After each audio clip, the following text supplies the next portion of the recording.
Es tu tiempo, así que... Ahora, no hay problema, a ver, no hay problema. Vos decidilo, por favor.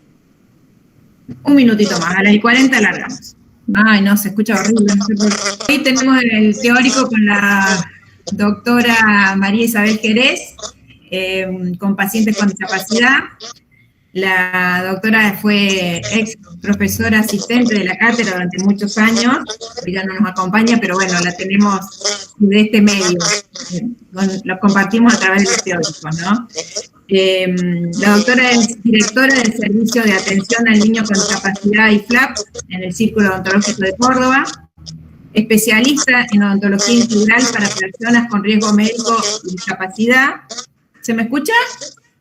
Sí, perfecto. Odontóloga de la Dirección de Especialidades Médicas Norte de la Municipalidad de Córdoba para atención del niño con discapacidad y riesgo médico, integrante de la ODI y de la IADH, y bueno, y mucho más. Esto es como un resumen resumidísimo de lo que es la doctora, así que lo que voy a decir es que lo sepan aprovechar porque es muy rico y no, sí, porque es así, es real. Así que presten atención y sáquenle jugo a toda esta situación. Le doy la palabra, doctora, y gracias y bienvenida. Hola chicos, buenas noches. Bueno, vamos a hablar de las bolillas que le corresponden al 19 y 20. Hoy vamos a terminar la semana que viene.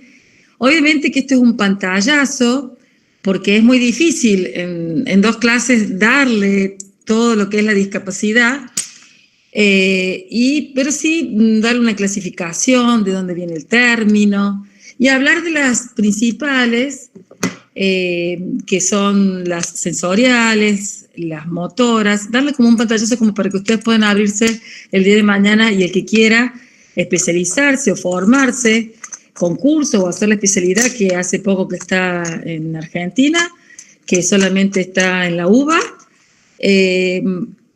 puedan, ¿cierto?, interiorizarse un poco del tema. Yo, si voy muy rápido, me dicen, si quieren hacer alguna pregunta, me interrumpen.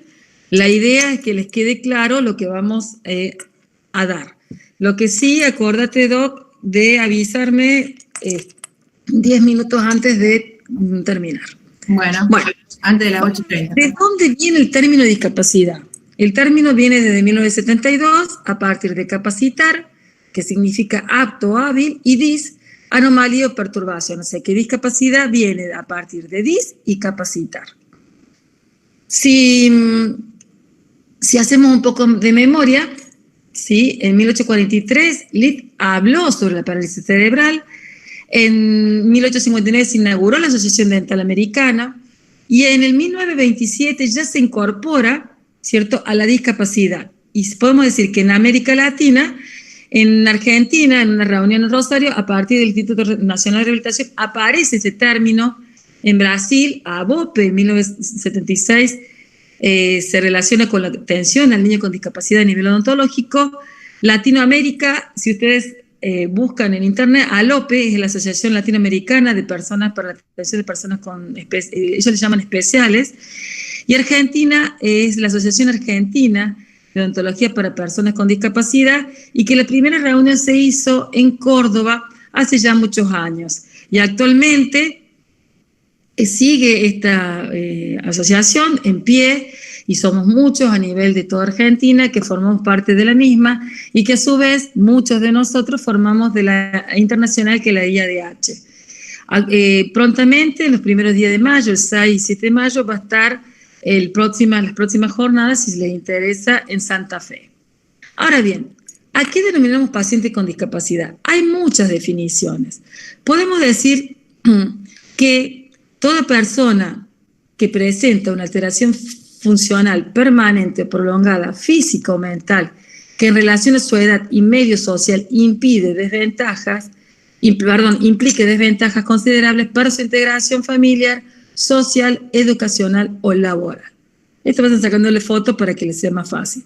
Hay una ley a nivel nacional, que es la ley 22.431, que si nos pusiéramos a hablar ya nos pasaríamos de la hora y mucho más. ¿Cómo se dice? ¿Cuál es el término correcto? Y hoy que está muy en auge esto de defender a las personas con discapacidad, ¿cómo se dice? ¿Discapacitado, con capacidades diferentes, impedidos? minusválidos, especiales. Por ejemplo, decir tengo un niño especial o atiendo a un niño especial. Bueno, la forma en que nos expresamos define y difunde maneras de ver el mundo y de entender a las personas. La forma correcta es decir personas con discapacidad. ¿Por qué decir personas con discapacidad y no un discapacitado? Decir es un discapacitado. ¿Por qué? Porque estamos poniendo sobre la persona el término de discapacitado. Estamos a esta persona haciendo referencia primero a su discapacidad y no lo que es una persona. Entonces, a nivel de la ONU, a nivel de la Convención Internacional de los Derechos de las Personas con Discapacidad, se dispuso que el término adecuado para referirnos a las personas que tienen una o más discapacidad es persona con discapacidad, en donde primero vamos a ver a la persona y después a la problemática que tiene esa persona. Es decir, que no podemos decir discapacitado, impedido, infradotado, minusválido, con capacidades diferentes, niño especial. Así no lo podemos nombrar.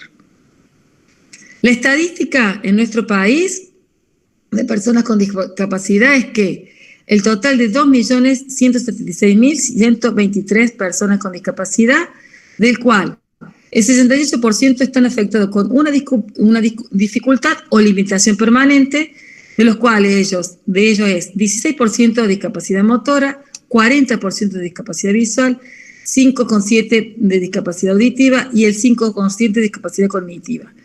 2 o más dificultades o limitaciones permanentes es el 31% de porcentaje de personas con discapacidades que contienen, o sea, más de una discapacidad. A nivel mundial, más de 1.000 millones de personas, o sea, un torno del 15% de la población mundial, tiene algún tipo de discapacidad. Es decir, que 1 de cada 7 personas presenta una discapacidad. Y de el 3,8% de las personas de 15 o más años tienen dificultades importantes para funcionar que a menudo exigen servicios de atención de salud y que a veces no está solucionado, o sea, no está el paciente contenido. ¿Qué pasa? A nivel mundial, las personas con discapacidad, el número de personas con discapacidad va a aumento. ¿Por qué? Porque la cronología, o sea, las personas viven más tiempo y esto es debido a los avances tecnológicos, a científicos y el envejecimiento de la población, ya que muchas patologías que antes eran inviables o tenían poca sobrevida, hoy estas dolencias se transforman en crónicas y pueden seguir viviendo a través de los años. Y está comprobado que casi todas las personas experimentan en algún momento de la vida alguna forma de discapacidad, temporal o permanentemente.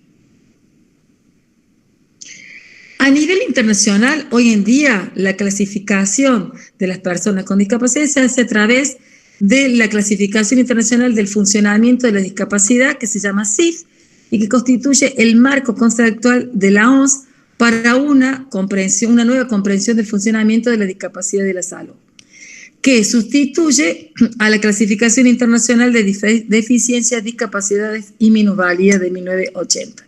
Este libro, esta clasificación a nivel internacional, es con el que nos regimos a nivel internacional, ¿sí? Pero, ¿qué hace esta clasificación? Tiene a la persona con discapacidad bajo un modelo biopsicosocial que representa un equilibrio viable entre los modelos médicos y social y que permite describir el funcionamiento humano y la discapacidad como elementos importantes de la salud, utilizando para ello un lenguaje positivo y una visión universal de la discapacidad. Dichos aspectos son los resultados de la interacción del individuo con el contexto social. ¿Y cuál es el objetivo de esto? Es proporcionar un lenguaje, como les dije antes, unificado, estandarizado, que sirva como punto de referencia para la descripción de la salud y los estados relacionados con la salud. Y que a la persona no solamente va a ver su discapacidad, su problema, sino también su relación con el medio social. Pero esto sería difícil de comprender en muy pocos teóricos, entonces vamos a hablar para que puedan entender de tipos de discapacidad para el cursado de la materia, en las cuales tenemos la discapacidad física, que es la discapacidad motora, que puede ser la misma, no ambulatoria, semiambulatoria y ambulatoria. Las sensoriales, que es cuando está afectada la capacidad sensorial en algún sentido, que puede ser visual, auditivo, la mudez, y quienes presenten problemas en el momento de comunicarse o utilizar el lenguaje. La discapacidad intelectual y la discapacidad psicosocial, que sería la capacidad afectiva y el registro de la realidad, que en este caso, en la discapacidad psicosocial, estarían los esquizofrénicos, las doble personalidades, en donde está afectada, ¿cierto?, la discapacidad psíquico-social. También tenemos la discapacidad genética, que ahí encontramos a todos los síndromes, y que deben saber que la discapacidad, estas pueden estar aisladas, ¿sí?, o en síndromes, o sea, presentar más de un problema, es decir, puede ser que esté las motoras con sensoriales, que esté presente motoras sensoriales y también discapacidad intelectual, que la vamos a encontrar en los síndromes, ¿sí? Ahora bien, de acuerdo a la duración, pueden ser permanentes o transitorias, y de acuerdo al grado, pueden ser leves, moderadas, severas y profundas. Y de acuerdo al grado, va a ser su respuesta ante la sociedad, las necesidades que tenga ese paciente para la vida diaria, ¿sí? Y esto va a implicar influencias en la vida diaria y en la parte social de ese paciente. Ahora bien, ¿cuál es la etiología y patogenia de las principales afecciones discapacitantes? Tienen causas prenatales, causas perinatales y postnatales. Dentro de las prenatales, ustedes ya saben, pueden ser por defectos de desarrollo, que puede ser macrocefalia, microcefalia, por trastornos metabólicos y neurometabólicos, como puede ser el hipotiroidismo, que ustedes saben que da la discapacidad intelectual, que es el cretinismo. Ustedes saben que actualmente todo niño que nace se le hace la prueba del hipotiroidismo, se le saca esta sangre del talón para ver cómo está la hormona tiroidea. La diabetes materna puede dar malformaciones cardíacas, neurológicas y también otras. El ácido fólico puede producir posibles malformaciones a nivel del cierre del tubo neural, produciendo mielomeningocele, meningocele o espina bífida. El alcoholismo, que va a dar el síndrome alcohólico fetal, que va a haber un déficit del crecimiento y alteraciones faciales y discapacidad intelectual. Y ustedes, los que están viendo aquí en la imagen, es un niño con macrocefalia que tiene aumento del líquido cefalorraquídeo. En este caso, es un paciente que se le debe colocar una válvula. Puede haber infecciones, que puede ser dentro de los primeros meses, de los 5 meses de gestación, que puede ser la rubiola, que puede dar deficiencia mental, malformaciones orgánicas, cataratas, cardiopatías, el citomegalovirus, que puede dar también a nivel del sistema nervioso central afectarlo, y a nivel intelectual, o también todas estas noxas pueden producir, ¿cierto?, lo que es el aborto espontáneo. La toxoplasmosis, que ustedes saben ya por otros años y porque yo lo deben haber visto, trastornos visuales, alteración del sistema nervioso central, convulsiones, la sífilis, también las teratógenas, que pueden ser hemorrágicas, amenazas de aborto, radiaciones o cualquier otro tipo de radiación, ya sea rayos X u otra, y de origen desconocido. Causas perinatales, es decir, en el momento del nacimiento, puede ser en niños prematuros, que serían 37 semanas y 6 días, o menos, que de acuerdo a eso va a ser mayor el riesgo de la vida del bebé. La posmaturez, o sea que pase de las 41 semanas o 42 semanas de embarazo. La hipoxia, el bajo peso al nacer. La hipoxia puede ser, o sea, la falta de oxígeno puede ser en el momento del nacimiento por no haber diagnosticado la presencia del mismo con una ecografía, y ahí va a haber puede haber circular del cordón umbilical, o traumatismos, o la incompatibilidad de RH. Las causas postnatales pueden ser infecciosas, como puede ser una meningoencefalitis, una micosis, intoxicaciones como con plomo y mercurio, anoxia, que es la falta de oxígeno, que esto puede ser, por ejemplo, un niño que se está ahogando y es recuperado, pero pueden quedar secuelas, la desnutrición o traumatismos graves. ¿Mm? Ustedes pueden ver aquí en esta imagen la nutrición de este niño que se va a ver afectado la vida posterior del mismo. Ahora bien, ¿cómo vamos a hacer el abordaje odontológico en niños de discapacidad? Ustedes ya han visto el abordaje muy bien dado por la doctora en odontopediatría, pero vamos a ver que sabemos que para todo abordaje en un niño vamos a realizar una historia clínica correcta y debemos hacer el abordaje interdisciplinario. ¿Qué significa esto? Que no podemos estar solos para la atención de estos niños. ¿Y cuál es el objetivo de la odontopediatría? Es que nosotros como odontopediatras debemos tener la capacidad de brindar una atención odontológica integral para el paciente con discapacidad y para el paciente enfermo crónico. Y es así que los métodos para realizar este abordaje van a ser diferentes de acuerdo a las estrategias que deben realizarse, son diferentes de acuerdo a las estrategias que debemos realizar el profesional a los fines de poder iniciar nuestro tratamiento odontológico, ya sea el paciente que sea un paciente que no sea no vidente o la discapacidad que tenga ese paciente. ¿Cuáles son las formas o tipos de abordaje que podemos realizar en un paciente con discapacidad? La motivación, que ustedes ya conocen, la contención, que puede ser física, pero es una contención amorosa, es una física amorosa, la farmacológica, la sedación, la anestesia general, que la vamos a utilizar en casos extremos.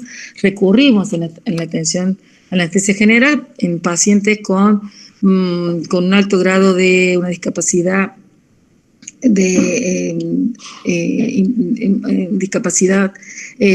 sería psicológica, que no podamos llegar a nuestro paciente.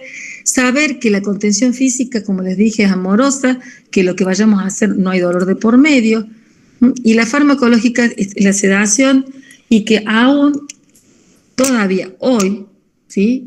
11 de abril del 2022, no estamos autorizados legalmente para realizarla a nivel odontológico, a nivel de consultorio odontológico. Sí se están viendo todos los medios para que estar preparados legalmente para poder realizarlo. Esto significa que lo debemos realizar en una clínica, en un hospital, en un centro preparado para la emergencia si se surge, ya que no estamos protegidos legalmente si tenemos algún problema, por más que estemos acompañados con que estemos acompañados con el médico en el consultorio, ¿sí?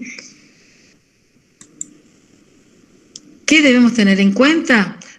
Para lograr esta atención odontológica, debemos realizar una entrevista con los padres acompañantes, saber que en la primera entrevista no siempre se logra toda la recaudar todos los datos, y muchas veces los padres como que obvian datos que para nosotros son importantes, pero que debemos ir sesión a sesión preguntando. Solicitar informe, podemos solicitar en niños escolarizados, que nos va a ayudar la forma de cómo se trabaja con ellos. Muchos de estos niños en la escuela están acompañados con una maestra, y también observar en forma directa al paciente, y que todos esos datos que vayamos recabando en nuestra atención diaria, lo volquemos en nuestra historia clínica. Es decir, que esta observación va a ser continua y posterior, está mal puesto escrito, dice posterior a las consultas que vayamos realizando. Esto exige una suficiente creatividad para adaptarse a las condiciones del paciente.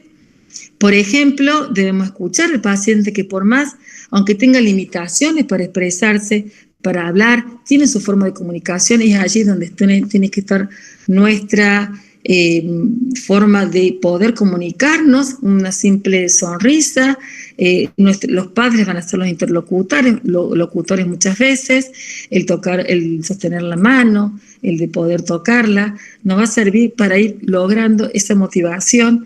Y nosotros utilizamos muchísimo en discapacidad la desensibilización, o sea, de ir de a poco integrando al paciente a la atención odontológica, y podemos valernos de las tablets hoy en día, de las computadoras, para motivarlos por medio de juegos, de programas, de videos, y también de los pictogramas, que es lo que ustedes están viendo en pantalla. Por ejemplo, ¿qué hace esto? Ir anticipándole al niño qué es lo que va qué vamos a realizar en la atención odontológica, cuáles son las partes, por ejemplo, si vamos a sentarnos, que vamos a ir a trabajar con el espejo, con el explorador, con la pinza, y este pictograma va a servirnos para que vayan los distintos pasos que vamos a ir realizando y la comprensión del paciente. También esta motivación podemos hacerla grupal, ¿sí? Por medio de juegos, por medio de macromodelos, y en el consultorio, ¿sí? Trabajar con el niño, con muñecos, de a poco. A veces tenemos que comenzar, puede ayudarnos el padre a poder colaborarnos en la atención para nosotros después poder ingresar. Siempre debemos decirle antes lo que vamos a realizar, presentar lo que vamos a realizar antes de realizarlo, ¿sí? Y vamos a ir viendo cómo lo podemos trabajar. Por ejemplo, en este caso, en un niño con una discapacidad a nivel psicológico, a nivel que no entiende, entonces debemos mirarlo, sostenerle su cuerpo, mirarle los ojos para que entienda lo que le vamos a decir, ¿sí? Podemos ver aquí con los muñecos, como dijimos, y a veces nos vamos a encontrar con pacientes muy colaboradores que están abiertos y otras veces que está la desconfianza a la atención odontológica, que es lo que tenemos que ir modificando a través de las siguientes consultas. Por ejemplo, este niño no tiene ninguna discapacidad, en el sentido discapacidad motor o física, pero sí tiene un problema de salud. Acá está tapado, pero está con una traqueotomía por un problema del nacimiento. Entonces debemos ir, obviamente que estas fotos son antes de toda la pandemia, en la cátedra, donde vamos a ir motivando de a poco y los padres van a ser gran apoyo para esto. Por ejemplo, pueden sentarse con ellos, porque nos van a ayudar, vamos a ir trabajando y vamos a ir guiando de acuerdo a lo que el paciente veamos nosotros que tiene, que le atrae, ¿sí? Y vamos haciéndole partícipe de esta atención.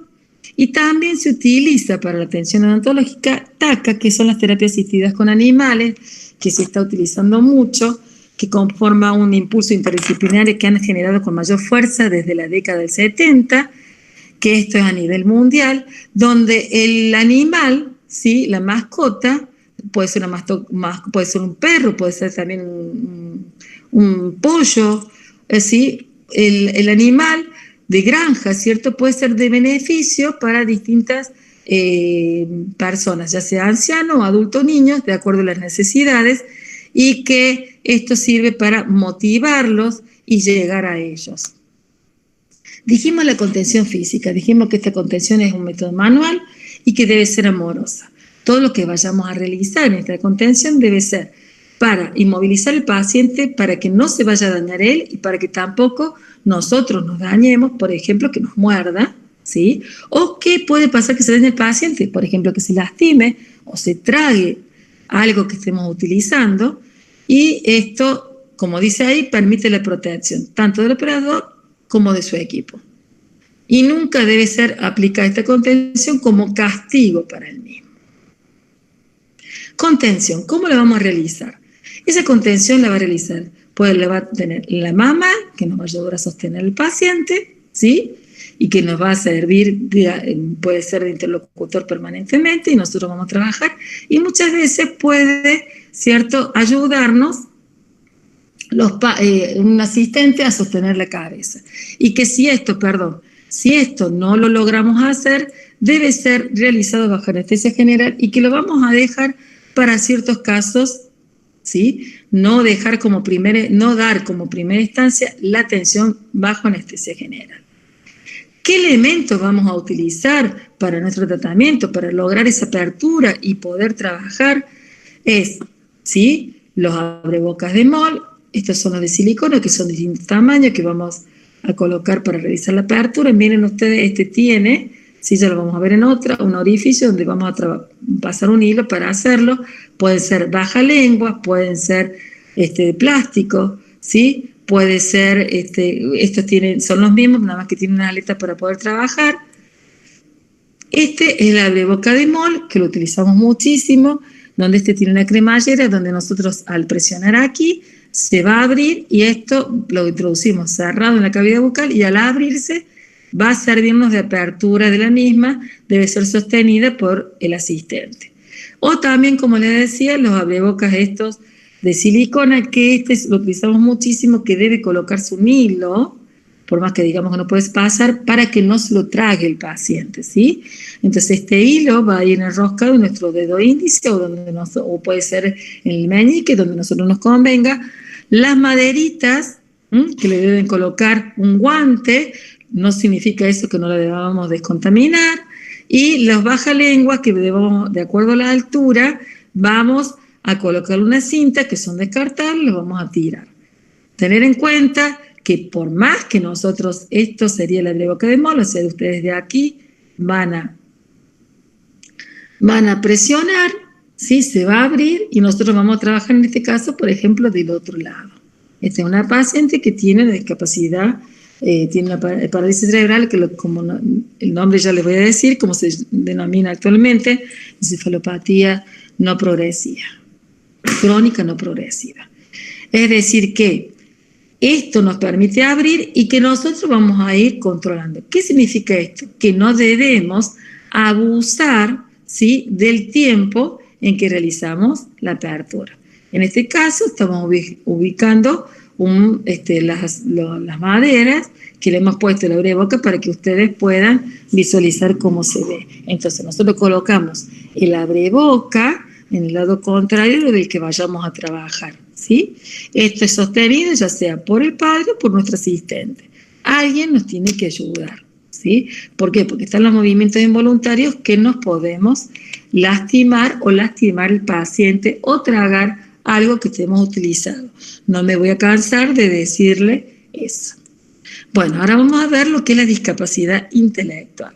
La discapacidad intelectual está manejada a nivel mundial por el Manual de Diagnóstico y Estadístico de los Trastornos Mentales, que es dado por la Asociación Estadounidense de Psiquiatría, que ustedes no hace falta que lo sepan, pero sí que conozcan que existe esto, ¿sí? Pero la discapacidad intelectual, ¿cómo vamos a trabajar? Nos debemos adecuar a nuestro paciente con toda la artillería de técnicas de motivación que ustedes conocen, ¿sí? Por medio de juegos. ¿Qué nos pasa a nosotros? Cuando nosotros vemos a un paciente con discapacidad, lo vemos enterito. Entonces eso hace que muchas veces, ¿sí?, nos confundamos y no nos demos cuenta que tenemos que repetir, y muchas veces. ¿Cómo se define la discapacidad intelectual? Se define como un trastorno del desarrollo intelectual que comienza durante el periodo de desarrollo del niño y que incluye limitaciones del funcionamiento intelectual, como también del comportamiento adaptativo en los dominios conceptual, social y práctico. ¿Qué significa eso? Que el paciente, ¿sí?, no va a saber muchas veces cómo relacionarse a nivel social, que va a necesitar ayuda, a nivel intelectual, pero no significa que, por ejemplo, ¿sí?, no pueda ser médico, pero sí puede ser una de esas, un profesor de educación física o un entrenador. ¿Por qué? Porque hay cosas que sí puede realizar. Entonces, no encasillar a las personas que tengan alguna alteración a nivel intelectual, porque hay que ver qué es lo que la persona puede hacer. Este video, vamos a ver si se puede ver. A ver. No sé si lo escucharon, pero me interesa que lo vean para que sepan que no hay que limitar.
sigamos, quería que vieran esto, muchos ya capaz que lo conozcan, pero era como para que vean que muchas veces somos nosotros mismos los que ponemos las limitaciones y no lo tenemos que hacer porque cuando existe una discapacidad se tiende a tratar de superarla dentro de las posibilidades.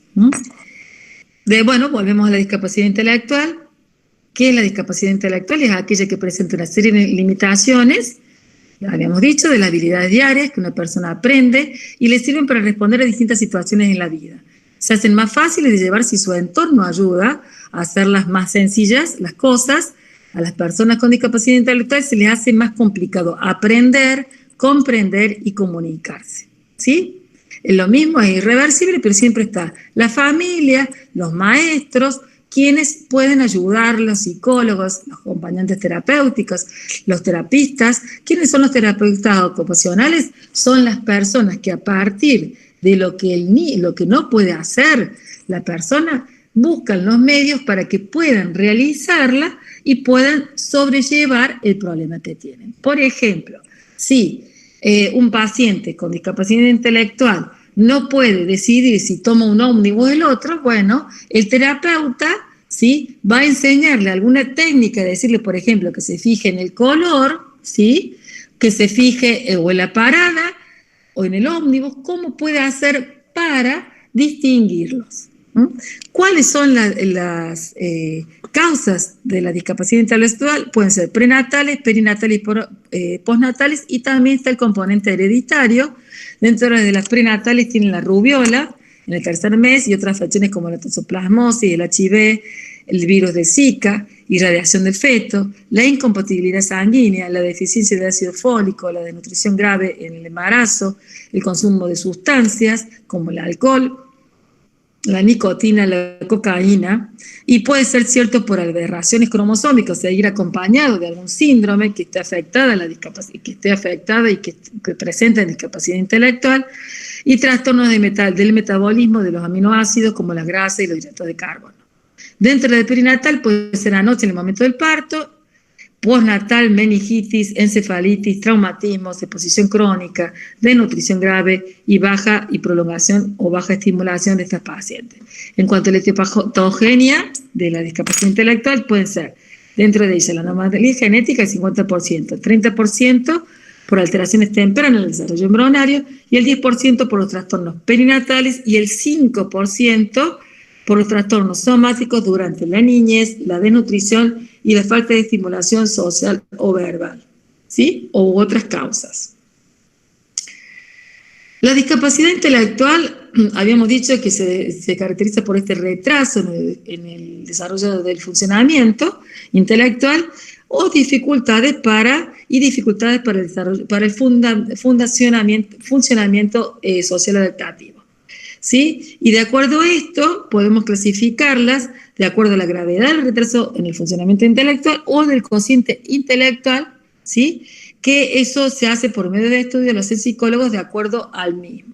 Y así que podemos clasificarlas en leve, moderado, grave y profundo, siendo leve 50 al 69% de cociente intelectual, el moderado del 35 al 49%, el grave al 20 al 30% y el profundo el debajo del 20%. Estos son pacientes el profundo totalmente dependiente.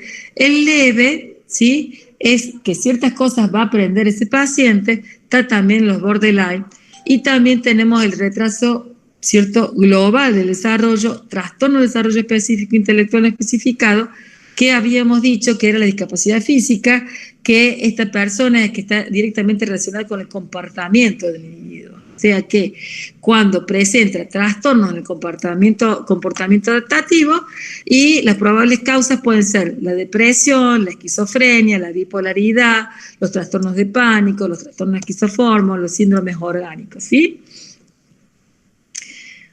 ¿Cómo vamos a realizar nuestro tratamiento odontológico? ¿Qué pasa? Como les decía, nosotros vamos a ver a nuestro paciente intacto. Entonces, como que por ahí nos damos cuenta, porque hablamos y nos entienden, ¿sí? Pero ¿cómo vamos a hacer nuestra técnica motivacional? Va a depender del cociente intelectual del paciente. Los tiempos de consulta, sí, van a ser más extensos, porque vamos a tener que volver a explicar todas las sesiones lo mismo muchas veces, ¿sí? Por ejemplo, decirle, mira este espejo, no te hace nada, o deja la boca abierta, te voy a colocar un algodoncito, un rollito, una gasa. Entonces, todo eso vamos a tener que muchas veces repetirlo de acuerdo al cociente intelectual. Y nosotros podemos estar viendo al paciente que no manifiesta a nivel, ¿sí?, de su imagen corporal ningún problema, pero sí hay un problema a nivel intelectual, ¿sí? La colaboración de la familia es muy importante, ¿sí? Porque nos va a ayudar muchas veces a trabajar con el paciente. Las técnicas de higiene y los consejos dietéticos en todo paciente con discapacidad, no importa cuál sea, son muy importantes de realizar una buena información a ese padre, de medidas preventivas y de higiene bucal, de cómo enseñarles y también de un seguimiento cercano al mismo, ¿sí? Entonces, esta limitación, como les decía, debemos mirar al paciente y debemos ver que el paciente nos mire y los tiempos por allí son cortos y muchas veces tenemos que repetir. Las manifestaciones bucales, ¿qué vamos a tener? Caries, enfermedad periodontal, gingivitis y alteración de la oclusión como cualquier otro paciente. Pero ¿qué pasa? Estos niños, como todo paciente con discapacidad, dependen de otras personas. Entonces, ¿qué corresponde a nosotros? Enseñar. Ustedes pueden observar en esta imagen una gran inflamación gingival con manchas blancas, un inicio de caries en estos elementos dentarios. Que si esto lo dejamos al azar, vamos a tener graves problemas si sigue estando, ¿sí? Por ejemplo, en este niño, miren ustedes, hay una hipoplasia con caries agregado. Entonces, nosotros, este niño tomaba la mamadera, entonces si no trabajamos en forma rápida y continua, vamos a tener problemas, ¿sí? Miren ustedes, en este caso se utilizaron cariostáticos, pero hoy también podemos utilizar cierto flúor de alta densidad y las coronas muchas veces no son de gran ayuda porque una vez el tratado de la caries con una inactivación o con un flúor de alta densidad, ¿sí?, y ionómeros, podemos realizar, por la gran destrucción que tienen, ¿sí?, que lo podemos ver, en la imagen anterior, ¿sí?, para la posterior atención del niño, realizar coronas estampadas. Ahora vamos a ir, ¿sí?, a las encefalopatías. ¿Cómo voy, doctora? Justo estaba por decir, faltan 10 minutos, mira, tenemos transmisión. Las encefalopatías crónicas no progresivas, que son las que antes eran llamadas parálisis cerebral. No significa que actualmente muchos las llamen así, ¿sí? Pero tampoco significa que ustedes sepan cuál es el término actual, que es encefalopatía crónica no progresiva, ¿sí? ¿Qué significa? ¿A qué llamamos una encefalopatía crónica no progresiva? Que antes llamado parálisis cerebral, que muchos la siguen llamando así, que si ustedes la buscan en internet la van a encontrar, y muchos médicos y pacientes la siguen llamando, pero el término actual es este. Describe a un grupo de trastornos de desarrollo del movimiento y la postura que causan limitación en la actividad determinados por una lesión cerebral de carácter no progresivo ocurridas en un cerebro inmaduro en un periodo prenatal, perinatal o postnatal, previo a que el sistema nervioso central complete su desarrollo, que eso generalmente es hasta los 3 años de edad. ¿Qué significa? Que el paciente, ¿por qué decimos no progresiva? Porque no va a progresar en el tiempo, ¿sí? Esta lesión, de acuerdo a la lesión cerebral, va a ser los efectos que produzcan en ese niño, y ese daño predominantemente se da en las funciones motrices, afectando lo que es el tono, la postura y el movimiento. No obstante, decimos que no evoluciona, pero sí hay consecuencias, ¿sí?, que van a variar de acuerdo al caso. ¿Por qué decimos consecuencias? Porque, por ejemplo, si un niño tiene problemas al caminar, en una parálisis cerebral o una encefalopatía crónica no evolutiva, al caminar, eso va a repercutir en su cuerpo. Por ejemplo, en una escoliosis, entonces eso va a afectar en el tiempo al paciente, ¿sí? La etiología son muchísimas, que no sé por qué esto ha venido ahí. Bueno, es lo mismo. No sé por qué se está yendo. Bueno, pueden ser prenatales, natales y postnatales que ya le hemos ido viendo, ¿sí? Pero estos trastornos de deficiencia que suelen, este trastorno de deficiencia no se encuentran aislados, sino que suelen ir acompañados de alteraciones sensoriales a nivel cognitivo, o sea, en el aprendizaje, en la parte intelectual del paciente, en la comunicación, en la conducta, en problemas respiratorios, en síndromes compulsivos y ortopédicas, o sea que van a necesitar férulas, ¿sí? O no van a poder caminar correctamente, estas férulas pueden estar en distintas partes del cuerpo, y una rehabilitación constantes. Y es así que la clasificación se da a nivel de acuerdo a la sintomatología clínica o funcional, que ustedes fíjense en el color rojo, grado de severidad y afección de la lesión, y la topografía, o sea, qué parte del cuerpo afecta. Miren ustedes en este niño, en esta niña, que tiene una parálisis cerebral o una encefalopatía crónica no progresiva, en las cuales el anticonvulsionante está produciendo una hiperplasia gingival. ¿Por qué se produce esto? Porque al haber placa bacteriana, al no haber una buena técnica de higiene, significa una noxa para ese tejido gingival y que produce la hiperplasia, y la cual no vuelve lo normal, que debe ser realizada una cirugía de eliminación de esa encía, esa hiperplasia gingival retirada. Entonces, ¿qué nos significa esto? Que debemos enseñar a cepillar los dientes a los padres, que son los que lo deben realizar para eliminar esa placa bacteriana y para que esto no siga en el tiempo. Entonces decimos que a nivel de, según su sintomatología clínica o funcional, puede ser espástica, discinética, atáxica y mixta, que esto va a depender a qué parte del cerebro se ve afectado. Puede ser la espástica, que va a ser a nivel de la corteza motora, o vías subcorticales, que puede ser intracerebrales, principalmente la piramidal, que es la forma clínica más frecuente, y que estos pacientes va a tener una hipertonía, o sea, un excesivo tono muscular acompañado de un elevado grado de rigidez muscular, ¿sí? Que es lo que significa la espasticidad, que provoca movimientos exagerados. Por ejemplo, en un niño que vamos a ver nosotros, que por ejemplo están totalmente contracturados, por ejemplo sus manos cerradas, ¿sí? Que nosotros queremos abrir y no podemos realizarlo o nos cuesta realizar, ¿sí? Porque hay una gran hipertonía, para eso los pacientes son medicados, para eso tienen una rehabilitación en forma continua, donde los músculos van a estar rígidos y contraídos y van a haber grandes escoliosis y deformidades articulares. Hay gran resistencia al movimiento, afectando las funciones como el caminar, la manipulación de objetos, la ingestión de alimentos, el equilibrio y el habla. Y eso va a significar también en nosotros, ¿cierto?, que va a significar que son pacientes que nos va a significar grandes problemas en lo que es en la apertura bucal, y que vamos a tener que trabajar con abre boca, porque si no nos van a morder, no queriendo, sino sin querer. A veces quieren y a veces no quieren mordernos, nos quieren ayudar, pero no pueden.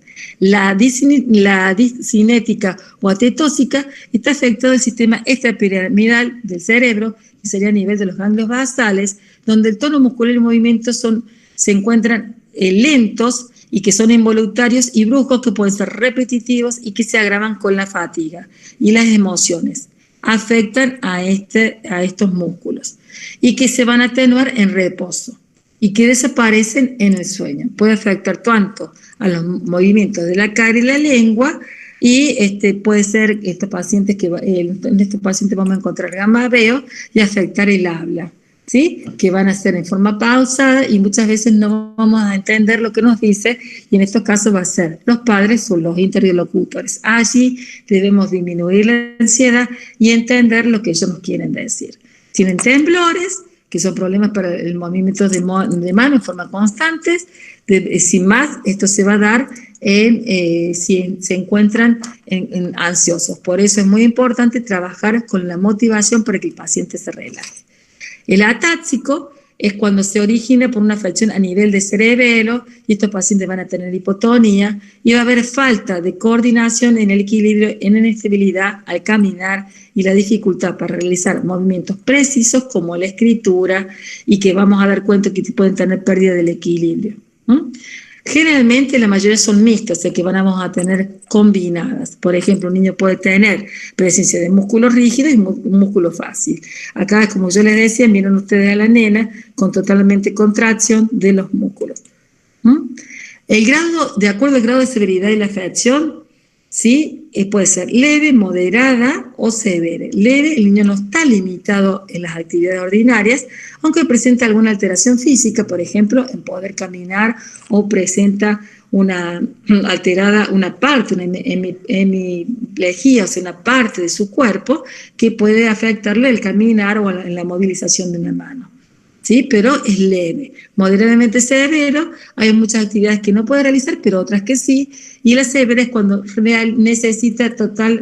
son totalmente dependientes y necesitan de otra persona.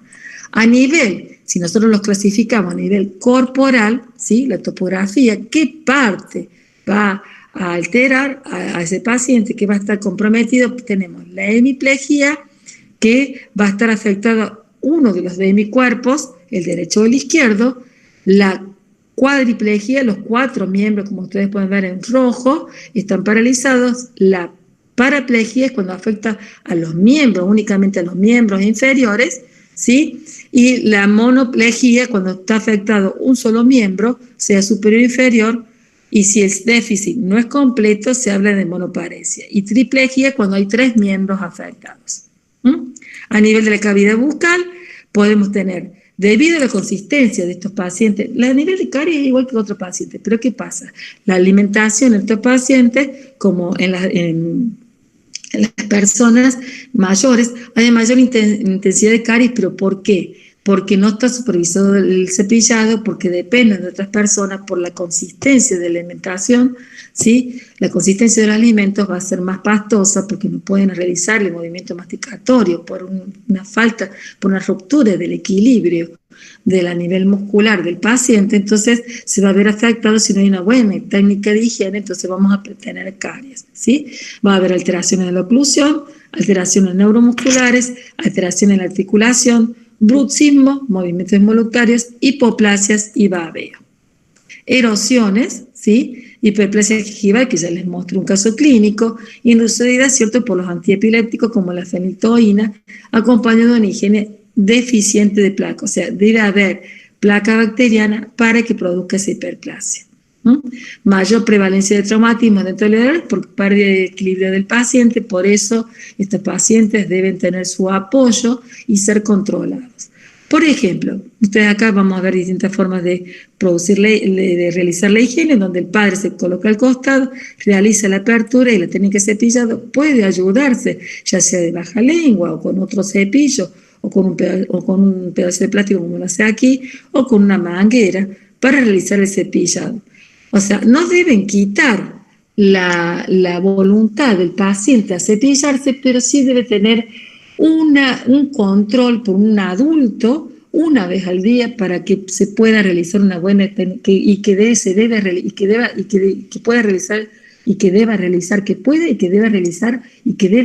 una buena técnica de cepillado.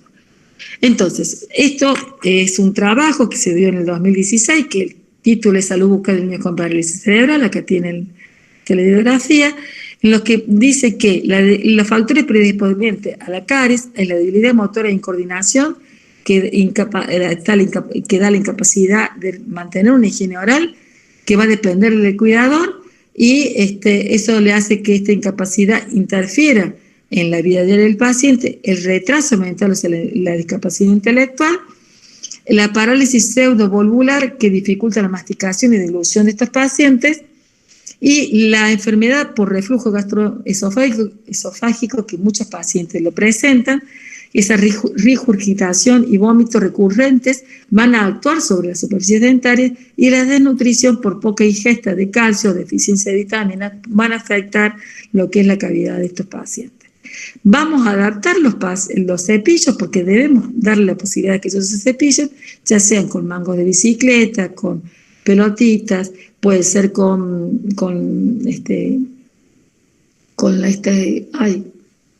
ayúdame doctora, con esta masilla que se utiliza. ¿Silicona? No, puede ser silicona, lo que pasa que pierde, sino que lo que se realizan los muñecos en porcelana fría. Y hay distintos aditamentos, o ustedes imaginan, a veces, por ejemplo, yo una vez realicé con una lapicera, una Bic, colocando en la punta la adaptación de un cepillo para una niña que presentaba un síndrome en donde no presenta el antebrazo, entonces sí tiene la mano, pero necesitaba más longitud de ese cepillo para poder hacer una técnica de cepillado, la cual la hacía perfectamente una paciente ya adulta. Entonces, este es el paciente que les mostraba antes, o sea, deben darle la posibilidad de cepillarse, pero debe estar después controlado por alguien, no dejarlo al azar del paciente. Una vez al día, acuérdense de realizarlo. Este caso de otra niña que presenta una mordida abierta con una parálisis cerebral, la cual debemos trabajar para poder motivarla. Y para terminar, saber que siempre, ya estoy en la hora, que siempre, es algo muy resumido lo que les he dado, debemos ver lo que el paciente puede hacer y no lo que el paciente no puede hacer cuando atendamos a un niño con discapacidad. O sea, valernos de eso para ver cómo realizamos nuestra motivación, nuestro abordaje de nuestro paciente y poder realizar el tratamiento adecuado. Bueno, no sé si quieren hacerme alguna pregunta. ¿Alguna pregunta? Fantástico, doctora. ¿Estuvo claro? Pregunten, chicos, si no, cuando vuelvan a rever las fotos que han tomado, todo, cualquier cosa me preguntan en la próxima clase, que es la semana que viene, donde vamos a ver el paciente con discapacidad visual, con discapacidad auditiva, el paciente con trastorno del espectro autista, y el paciente con síndrome de Down. Y así terminaríamos las bolillas de discapacidad del programa de la cátedra. ¿Alguna pregunta? Parece que no. ¿No? No, profe. ¿No? Claro. Bueno, muchísimas gracias. Muchísimas gracias. Nos vemos la semana que viene. El lunes que viene. Gracias, profe. La semana que viene, chicos. Nos vemos. Chao, profe. Gracias.